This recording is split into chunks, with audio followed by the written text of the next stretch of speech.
Hey guys, this is Kausar. Welcome back my new video. So today I'm going to show you how to you can convert your Figma design into a WordPress using a Elementor. So I hope you guys enjoy my video. Uh, so it will be a serious part actually. I will show you how to you can make header, footer and body, and you can how to you can design about page, contact page, landing page, etc.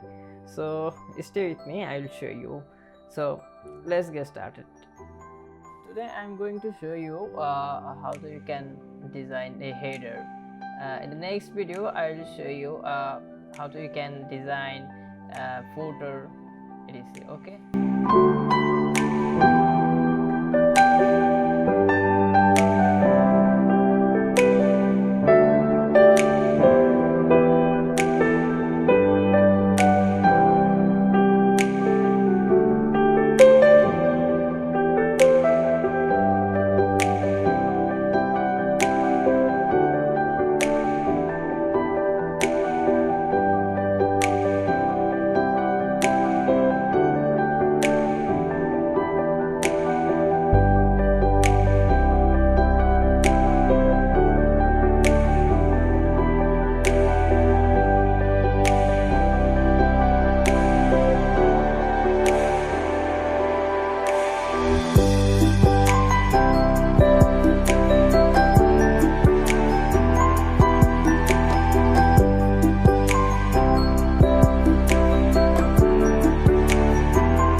thank you for watching this video. So if you are not subscribed my channel, please hit the subscribe button and you will get a notification when I upload video.